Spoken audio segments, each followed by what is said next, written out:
का, आस और विश्वास का, जन जन के जीवन की खुशहाली का दर्पण, जन जन के जीवन की खुशहाली का दर्पण, ये है कृषि दर्शन, ये है कृषि दर्शन, ये है कृषि दर्शन। आज का कार्यक्रम बहुत अहम है। आज हम प्रमुख गतिविधियों के बारे में जानेंगे, केंद्रीय भेड़ एवं ऊन अनुसंधान संस्थान के बारे में, और साथ ही जो किसान साथी भेड़ पालन कर रहे हैं, बकरी पालन कर रहे हैं या फिर करना चाहते हैं और खरगोश पालन की भी जानकारी लेना चाहते हैं, तो ये कार्यक्रम बहुत अहम है। इस विषय पर विस्तार से जानकारी देने के लिए हमारे बीच मौजूद हैं केंद्रीय भेड़ एवं ऊन अनुसंधान संस्थान के निदेशक डॉक्टर अरुण तोमर जी। सर, कार्यक्रम में आपका बहुत बहुत स्वागत है। सर, सबसे पहले तो हम यही जानना चाहेंगे कि भेड़ और अनुसंधान दोनों ही चीज़ें थोड़ी चुनौतीपूर्ण लगती हैं, क्योंकि भेड़ पालन जो है वो राजस्थान में, पश्चिमी राजस्थान में बहुत होता है और अविका नगर टोंक में ये संस्थान स्थित है और बहुत अच्छा अनुसंधान के क्षेत्र में काम कर रहा है। किसान साथी जो है वो इस संस्थान से किस तरह से लाभान्वित हो सकते हैं, किस किस तरह की योजनाएं, किस किस तरह के कार्यक्रम आपके संस्थान द्वारा चलाए जाते हैं, थोड़ा सा हम संक्षेप में जानेंगे। देखिए, भेड़ या बकरी उन क्षेत्रों में पाली जाती है जहाँ पर खेती करना मुश्किल हो, बिल्कुल, जहाँ कम वर्षा होती हो या भूमि खेती लायक ना हो, लाभदायक ना हो जी। और बड़े पशु को पालना ऐसे क्षेत्रों में बड़ा मुश्किल काम है।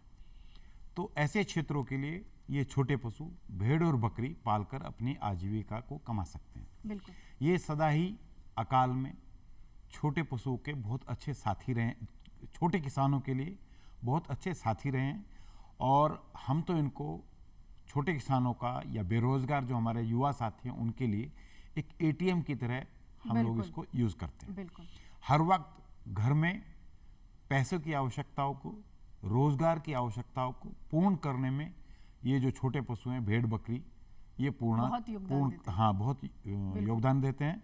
और हमारा संस्थान 1962 से लगातार इनके ऊपर अनुसंधान कार्य कर रहा है। जी, कैसे हम प्रति भेड़ उत्पादकता बढ़ाएं, कैसे हम भेड़ों से जो मीट, ऊन या दूध है, इनकी लागत को कम कैसे करें और अधिक से अधिक किसानों को कैसे इनकी आमदनी भेड़ और बकरियों के माध्यम से हो, इनके ऊपर विभिन्न परियोजनाओं के माध्यम से संस्थान लगातार हमारा कार्य कर रहा है। हमारे संस्थान जो अविका नगर मालपुरा में स्थित है, ये 1962 में इसकी स्थापना जी, हुई। जी। इसके 3 रीजनल स्टेशन हैं। वो तीनों रीजनल स्टेशन वहाँ की भेड़ नस्लों पर, वहाँ के किसानों की आवश्यकताओं के हिसाब से विभिन्न परियोजनाओं के माध्यम से अनुसंधान कार्य कर रहा है। जी, और समय समय पर संस्थान अलग अलग भेड़ों की नस्लों को विकसित करते हैं। जी, जी। हाल ही में हमने सुना है कि एक नस्ल विकसित की है अविका नगर संस्थान ने, उस जी। नस्ल के बारे में जानना चाहेंगे कि किसानों को किस तरह से उससे लाभ होगा। उस बिल्कुल, नस्ल। हमारे जैसे कि आप जानते होंगे, भेड़ जो है हमारी जी, भारतीय नस्ली जो भी हैं, वो एक बार में एक बच्चा देती बिल्कुल। है। लेकिन हमारे वैज्ञानिकों के अथक प्रयासों से एक भेड़ नस्ल को हमने विकसित किया जो एक बार में ही 2 से ज़्यादा बच्चे देने में सक्षम है।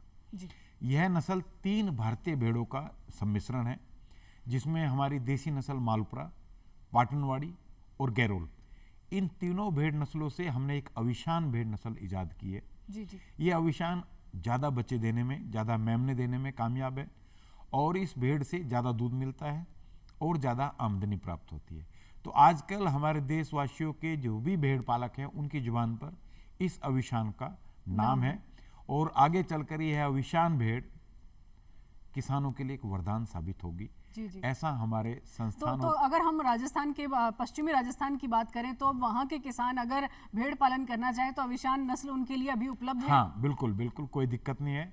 और हमारे संस्थान से उस क्षेत्र में भी अविशान को हम लोग वितरित कर रहे हैं। जी, और देश के लगभग 10 प्रांतों से हमने अपनी अविशान की इकाई को स्थापित किया है। इसके अलावा लगभग देश के सभी कोनों से इस अविशान भेड़ की डिमांड दिन प्रतिदिन बढ़ती जा रही है। जी, जी। अब मैं एक बात जानना चाहूँगी, किस्म तो बहुत अच्छी है और आपने जो फायदे बताए वो भी बहुत अच्छे हैं, पर लागत की जहाँ बात आती है वहाँ पर जो छोटे किसान हैं उनके लिए बड़ी चुनौतीपूर्ण स्थिति हो जाती है। तो इस किस्म को, इस नस्ल को लेने के लिए किसान साथियों को क्या तैयारी करनी होगी, कितना बजट उनका होना चाहिए, क्या होना चाहिए? देखिए, भेड़ पालन अभी तक 0 इनपुट का व्यवसाय रहा है। कम व्यवसाय में कम खर्चे का कोई यदि व्यवसाय है पशुपालन में तो भेड़ और बकरी पालन ही है। इनके पालन पे अपनी तरफ से हमें कुछ ज़्यादा लागत लगाने की जरूरत नहीं होती, लेकिन हमें एक्स्ट्रा प्राप्त करने के लिए एक्स्ट्रा केयर की जरूरत होती है। तो अविशान जैसी भेड़ जैसे एक बार में वो 2 या 3 बच्चे देगी, तो वहाँ पे आपको ज़्यादा देखभाल की जरूरत पड़ती है और ज़्यादा इनपुट डालने की जरूरत है जी तभी कहीं जाके हम अधिक उत्पादन प्राप्त कर जी सकते जी। एक सवाल मेरे जहन में आ रहा है डॉक्टर साहब कि जैसे कोई किसान भेड़ पालन करना चाहता है और अगर वो ऊन पालन के लिए करे या फिर मीट जैसा कि आपने कहा, तो अविशान नस्ल जो है उसका क्या फायदा होगा किसान के लिए? वो किस तरह की नस्ल है? ये आपने बहुत अच्छी बात की। नस्ल अपने उद्देश्यों को लेके रखी जाती है जी कुछ भेड़ नस्लें ऊन के मामले में बहुत अच्छी हैं, कुछ भेड़ों से मांस अधिक अच्छा प्राप्त होता है और कुछ भेड़ें मांस और ऊन के लिए अच्छी मानी जाती हैं और कुछ भेड़ों से हमें अच्छे कपड़ा बनाने की, गर्म कपड़ा बनाने की बिल्कुल। ऊन प्राप्त होती है। तो हमारी अविशान जो दूध के लिए, ऊन के लिए और अधिक मांस के लिए जानी जाती है और एक सिद्ध नस्ल है जिसको पाल के किसान अपनी आमदनी को दुगना और तिगना प्राप्त कर सकता है। ये हमारे प्रधानमंत्री जी का उद्देश्य है कि कैसे आय दुगनी की भेड़ जाए। पालकों जी, की जी। आय दुगनी हो। जी। तो हमारी ये जो अविशान भेड़ है एक साथ ही नहीं, ये 2 या 3 बच्चे देती है और आमदनी को दुगना और तिगना करने में ये पूर्ण रूप से जी। साबित तो हो जो रही है। भेड़ पालक किसान साथी, जो किसान साथी इस कार्यक्रम को देख रहे हैं और आप अगर इस व्यवसाय में आना चाहते हैं तो ये नस्ल आपके लिए बहुत उपयोगी है। और जैसा कि डॉक्टर साहब बता रहे हैं इस नस्ल की उपलब्धता भी है, तो वो भी आपको चिंता करने की जरूरत नहीं है। जी, एक और बात मेरे जहन में आती है कि प्रशिक्षण के बिना कोई भी व्यवसाय करना बड़ा चुनौतीपूर्ण है और अगर भेड़ को पालन करना है और दूध भी लेना है और उसका बाकी का जो ऊन है या बाकी जो मीट है उसके लिए भी उसका पालन करना है, तो प्रशिक्षण की आवश्यकता तो होगी। तो प्रशिक्षण के क्षेत्र में संस्थान कैसे मदद करता है? देखिए, लगातार हमारा संस्थान हर वर्ग को प्रशिक्षित कर रहा है। हमारे संस्थान द्वारा देश के विभिन्न हिस्सों से वेटरनरी डॉक्टर्स जो है, पशु चिकित्सक हैं, उनको प्रशिक्षण दिया जाता है। भेड़ बकरी पालन के जो नए नए आयाम हैं उनके ऊपर उनको ट्रेनिंग दी जाती है ताकि वो अपने प्रदेश में जाके इन तकनीकों का उपयोग करें और भेड़ों में और भेड़ पालकों की आमदनी बढ़ाने का काम करें। इसके अतिरिक्त किसानों को भी हमारे संस्थान पे बहुत सस्ती दरों पे, बहुत ही ऑलमोस्ट फ्री हम निःशुल्क प्रशिक्षण देते हैं और साल में लगभग 4 से 5 हम ट्रेनिंग प्रोग्राम करते हैं जो 1 दिन से लेकर 8 दिन के होते हैं। इसके अलावा जो हमारे दूसरे कृषि विज्ञान केंद्र हैं या एग्रीकल्चर यूनिवर्सिटीज़ हैं या आत्मा, इनके माध्यम से भी संस्थान में लगातार भेड़ बकरी पालन और खरगोश पालन पर उनकी आवश्यकता के हिसाब से प्रशिक्षण किया जाता है। ये बहुत अहम बात आपने कही। मेरे जहन में ये सवाल आ भी रहा था, जो किसान साथी ये कार्यक्रम देख रहे हैं उनके लिए बड़ी अहम जानकारी दे रहे हैं डॉक्टर तोमर कि अगर आपको प्रशिक्षण लेना है तो जरूरी नहीं है कि आपको टोंक के इस संस्थान में जाकर ही प्रशिक्षण लेना है। आप अपने जिले में जो कृषि विज्ञान केंद्र संचालित है वहां जाकर आप संपर्क कर सकते हैं, वहां से भी प्रशिक्षण ले सकते हैं। ये बहुत अहम है। कृषि महाविद्यालयों के साथ भी आपका टाइप रहता है, वहां भी इस तरह की जानकारी ले सकते हैं। एग्रीकल्चर यूनिवर्सिटी जितनी भी कृषि विश्वविद्यालय हैं वो हमारे भारतीय कृषि अनुसंधान परिषद और इनके सभी संस्थानों से जुड़े हुए हैं जी।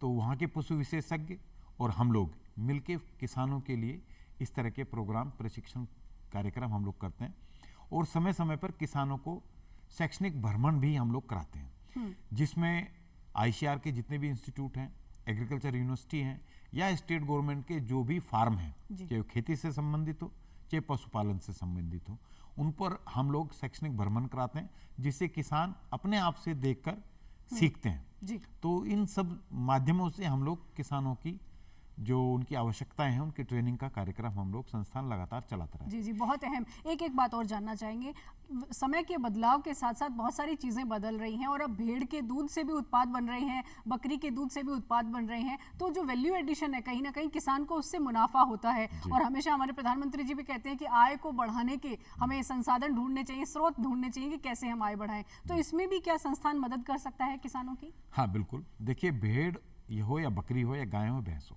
दूध सबका ऑलमोस्ट दूध है, लेकिन हर स्पीसीज की दूध की अपनी खूबियां हैं। बिल्कुल। हमारी भेड़ बकरियां क्योंकि अभी जंगल में चर के पल रही हैं, अपनी मर्जी से खा रही हैं और मेरा तो मानना है वो जड़ी बूटियां खाती हैं, तो जड़ी बूटियां खाने से उनके दूध में वो गुण आते हैं।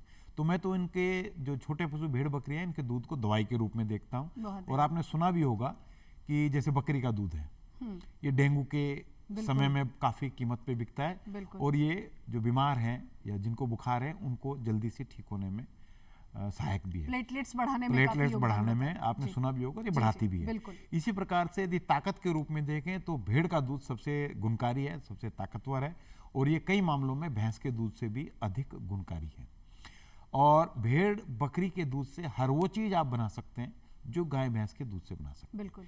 पेड़ा है, घी है, आइसक्रीम है, रसगुल्ले हैं, पनीर है, पनीर, ये सब चीज़ें भेड़ और बकरी के दूध से भी आप बनाकर आप उसके वैल्यू एडिशन कर अतिरिक्त आय कमा सकते हैं। जी जी, बस थोड़ा प्रशिक्षण लेने की आवश्यकता है। बिल्कुल, और बिल्कुल। प्रशिक्षण के लिए मैं एक बात जानना चाहूंगी कि कौन किसान साथी प्रशिक्षण ले सकते हैं, क्योंकि भेड़ पालन का भी अपना एक क्राइटेरिया होगा कि कौन किसान है जो भेड़ पालन कर सकता है, बकरी पालन कर सकता है, तो इस संदर्भ में आपसे जानना चाहेंगे। देखिए, जैसा मैंने अब कहा कि प्रशिक्षण के लिए अनपढ़ से लेके शिक्षित या जो परंपरागत तरीके से भेड़ पाल रहा है वो अपने भेड़ पालन के तरीके में सुधार करने के लिए भी हमारे यहाँ आकर ट्रेनिंग ले सकता है, फोन के माध्यम से भी हमसे जानकारी ले सकता है, और हमारे विभिन्न जो यूट्यूब हैं या वीडियो बने हुए हैं उनको देखकर भी वो अपना ज्ञान बढ़ा सकता है, प्रशिक्षण ले सकता है। प्रशिक्षण के लिए वो कोई उम्र नहीं है, कोई किसी भी तरह का आदमी आके 1 घंटे से लेके 8 दिन का या 1 महीने का या 3 महीने का प्रशिक्षण ले सकता है। जैसे ऊन की बात करें तो हम ग्रामीण महिलाओं को 1 महीने से 3 महीनों की इनको ट्रेनिंग देते हैं, ताकि भारतीय भेड़ों की जो ऊन है उनके विभिन्न उत्पाद बनाकर उन महिलाओं को अतिरिक्त आय प्राप्त हो। तो इस तरह का भी प्रोग्राम हमारा सेंट्रल वूल डेवलपमेंट बोर्ड के माध्यम से ये सब चल रहा है। जी जी, ऊन की जब बात की तो ऊन, खरगोश की ऊन को बहुत ही ज़्यादा मार्केट में उसकी वैल्यू होती है। खरगोश पालन एक नया व्यवसाय हो सकता है, खासकर राजस्थान के लिए। राजस्थान एक गर्म प्रदेश है, तो खरगोश पालन अगर कोई करना चाहे तो क्या जानकारी होनी चाहिए, किस तरह से तैयारी कर सकते हैं इसके लिए? देखिए, खरगोश में 2 तरह की नस्लें होती हैं। एक ऊन के लिए प्रसिद्ध है जो ठंडे प्रदेशों में पाई जाती है, जहाँ जितनी ठंडी होती है वहाँ के जो पशु हैं उनकी ऊन अच्छी होती है। तो एक अंगोरा प्रजाति का जो खरगोश है वो ठंडे प्रदेशों में रखकर उससे अंगोरा ऊन प्राप्त की जा सकती है। इसके अलावा 6 और प्रजातियां हैं जो मांस और खाल के लिए किसान पाल सकता है, और आपके राजस्थान में ही बहुत से किसान खरगोश को पाल के बहुत कम खर्चे में खरगोश को पाल के एक अच्छी आमदनी प्राप्त कर सकता है। इसका भी प्रशिक्षण हमारे संस्थान द्वारा दिया जाता है, और देश में जितना भी खरगोश पालन हो रहा है या जहाँ पे भी खरगोश देखा जा रहा है वो CSWRI की ही देन है। जी जी जी, ये एक अतिरिक्त आय का साधन है। बिल्कुल। जैसे मुर्गी को पाल सकते हैं, ऐसे ही घर की जो रसोई की बचत है, जो घर में बहुत सी चीजें आप खा सकते हैं, बहुत सी चीजें आप नहीं खा सकते, तो उनके ऊपर इस खरगोश को कम खर्चे पे, कम देखभाल पे पाल के आप अतिरिक्त आय प्राप्त कर सकते हैं। विशेष क्या ध्यान की आवश्यकता है, क्योंकि खरगोश पालन सामान्य जो पशुपालन है या भेड़ बकरी पालन जैसा नहीं है, थोड़ा अलग है, तो विशेष क्या ध्यान रखने की जरूरत है? विशेष तो उसको प्रतिकूल मौसम से बचाने की जरूरत है जी। बाकी ऐसा कुछ विशेष नहीं, आपके साथ साथ रह के घूम के वो आराम से पल सकता है। उसके जो प्रेडिटर्स हैं उससे उसको बचाना है, जैसे बिल्ली है या कुत्ता है, उससे आप बचाएं। बाकी वो घर में जनरली 1-2 खरगोश लोग अपने हिसाब से शौकिया तौर पे पालते भी हैं, लेकिन जो शौकिया तौर से पालते हैं उनको मेरा कहना है कि उनको तरीके से पाले, वैज्ञानिक तरीके से पाले, और उनसे अतिरिक्त आय लें। यदि मैं आपको बताऊं, एक खरगोश से एक साल में 30 से 35 बच्चे मिलते हैं, और एक बच्चे की यदि आप बेचने से 800 रुपये आप की उसकी कीमत है, और उसको पालने का खर्चा मात्र 100 से 150 रुपये है। बहुत है। तो आप एक खरगोश के बच्चे को में खर्चा निकाल दे तो 600 से 700 रुपए की आमदनी आपकी घर बैठे आराम से हो सकती है। बिल्कुल, बस प्रशिक्षण ले लें ताकि कैसे रखरखाव करना है, स्वास्थ्य कैसे ध्यान रखना है, क्योंकि उसकी जानकारी हो। क्योंकि एक नया पशु है, बिल्कुल, इसके थोड़ा सा ट्रेनिंग लेके स्किलफुल होके आप आराम से अतिरिक्त आय कमा सकते हैं। बिल्कुल। सर, हम जानना चाहेंगे, अनुसंधान के क्षेत्र में बीकानेर जो है वो देश भर में अपना एक अलग नाम रखता है। कौन कौन सी प्रमुख योजनाएं हैं जो भेड़ पालकों के लिए या बकरी पालकों के लिए अहम है, जिनको जानना बेहद जरूरी है? देखिए, हमारा संस्थान भेड़ों की जो हमारी देसी नस्लें हैं उनके आनुवंशिक सुधार पे काम कर रहा है। बिल्कुल। और संस्थान ने समय समय पर विभिन्न नस्लों को विकसित किया है। जो किसान की डिमांड होती है कि मुझे अच्छी ऊन की नस्लें चाहिए, तो हमने भारत मेरिनो, अविकालीन नस्लों को विकसित किया। अब बात आई कि कैसे किसान एक भेड़ से ज्यादा बच्चे प्राप्त करे, तो हमने अविशान नस्ल को पैदा किया।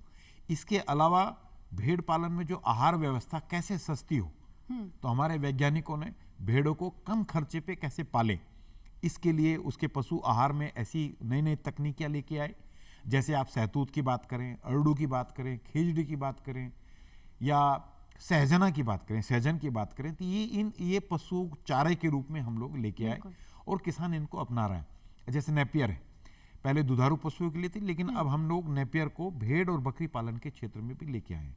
इसी प्रकार से पशुओं का स्वास्थ्य कैसे अच्छा हो, हमारे वैज्ञानिकों ने एक ऐसे वार्षिक स्वास्थ्य कैलेंडर बनाया है जिसको अपना के आप रेवड़ में मृत्यु दर को कम कर सकते हैं। मात्र एक पशु पे 50 से 60 रुपए खर्च करके आप 15 से 20% अतिरिक्त बच्चे रेवड़ में आप प्राप्त कर सकते हैं। यदि आपका पशु स्वस्थ होगा, बीमार नहीं होगा, तो निश्चित ही उसका उत्पादन ज्यादा होगा और स्वस्थ पशु का स्वस्थ उत्पादन होगा, जिससे आपको अधिक आमदनी मिल सकती है। जी, एक और बात मेरे जहन में आ रही है, जैसे जो छोटे किसान साथी हैं, जाहिर सी बात है वही भेड़ बकरी पालन करते हैं, बड़े जो किसान साथी हैं वो इसको इस तरफ नहीं ध्यान होता है, तो क्या इनके बीमा के प्रति भी उन्हें सचेत होना चाहिए, पशुओं के बीमा के प्रति वो जागरूक रहें, ताकि अगर कोई आर्थिक हानि ना हो, अगर ऐसी कोई दुर्घटना होती है? आपने अपनी बात बहुत अच्छे तरीके से शुरू करी कि छोटे किसान या गरीब किसान भेड़ और बकरी पालते हैं, ये बात सच है।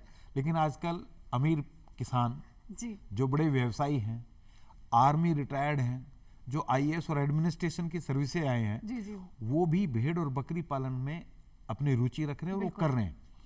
भारत सरकार की एक बहुत अच्छी योजना आई है पशु मंत्रालय की, पशुपालन मंत्रालय की, नेशनल लाइव स्टॉक मिशन, जो 10 लाख से 1 करोड़ तक की प्रोजेक्ट है, जिसमें 100 पशुओं से लेके 500 पशुओं तक का उसमें पालन कर सकता है और 50% जो सब्सिडी है वो भारत सरकार देती है। तो इस प्रकार से आप नेशनल लाइव स्टॉक मिशन के द्वारा आप भेड़ बकरी पालन कर सकते हैं। बीमे की जहां तक बात है, हर चीज का बीमा आज जरूरी है, लेकिन आपको उसके लिए अप्रोच करनी होगी। जो फर्म पशुओं का, बड़े पशुओं का बीमा करती है, वही छोटे पशुओं का बीमा भी करती है। तो किसान कोई व्यवसाय करे, वो अपनी ट्रेनिंग ले और अपने पशुओं का बीमा कराए। निश्चित ही भेड़ पालन उसकी आमदनी का बढ़ा सकता है और मैं तो कहता हूं ये बहुत कम खर्चे का व्यवसाय है। लेकिन जो इनको पालता है, ये पशु गरीब जरूर हैं, लेकिन इनके पालने वालों को ये गरीब नहीं रहने देता, ये उनके लिए चलते फिरते बैंक का काम करता है। डॉक्टर साहब, एक बात और जानना चाहेंगे, अभी युवा भी कृषि की तरफ रुझान करने लगे हैं, व्यवसाय करने लगे हैं कृषि में, तो अगर युवाओं को ये व्यवसाय करना है, चाहे वो भेड़ पालन हो, बकरी पालन हो या खरगोश पालन हो, तो फिर आप उनको क्या सलाह देंगे, क्या संदेश होगा आपका कि युवा इससे जुड़े, ताकि वो ये जो परंपरागत हमारा पशुपालन है ये भी संरक्षित रहे और इसकी नस्ल में भी सुधार होता रहे और आमदनी भी किसानों की बढ़ती रहे? देखिए, पहले जैसे परंपरागत तरीके से भेड़ बकरियां पाला जा रहा था, इस वक्त वो समय नहीं रहा है। अब युवा जो साथी हैं वो इसमें आ रहे हैं, जो बेरोजगार हैं वो इसमें आ रहे हैं। मात्र दिन के 2 से 3 घंटे लगा के भेड़ बकरी पालन को आराम से बाड़े पे रख के ही किया जा सकता है। युवा 2 घंटे या 3 घंटे लगा के पूरा दिन वो कुछ भी करें, लेकिन सुबह और शाम को 2 घंटे बाड़े पे ही भेड़ बकरियों को रख के अच्छा रोजगार देने का काम भी कर सकते हैं, खुद रोजगार प्राप्त भी कर सकते हैं। जी। और इसके लिए प्रशिक्षण अगर लेना है तो वो अविकानगर या कोई भी पशुपालन, जो भी KVK हो, एग्रीकल्चर यूनिवर्सिटी हो, पशुपालन विश्वविद्यालय हो, यहाँ से वो ट्रेनिंग प्राप्त कर सकता है। और बेस्ट हमारे भेड़ और बकरियों के जो 2 अनुसंधान केंद्र हैं, वहां पर आकर वो कभी भी ट्रेनिंग ले सकते हैं। जी। बहुत ही अहम जानकारियां डॉक्टर साहब आज आपने भेड़ और बकरी पालन पर आपने दी और खासकर खरगोश पालन पर भी विशेष जानकारी आपने किसान साथियों के साथ साझा की। आपका बहुत बहुत धन्यवाद। तो आज के कार्यक्रम में बस इतना ही। आपको ये कार्यक्रम कैसा लगा हमें लिख भेजिए चिट्ठी। हमारा पता है कार्यक्रम कृषि दर्शन, DD राजस्थान, दूरदर्शन केंद्र, झलाना डुंगरी, जयपुर। तो आज के कार्यक्रम में बस इतना ही। फिर होगी आपसे मुलाकात नई जानकारियों के साथ। तब तक के लिए इजाजत दीजिए। नमस्कार।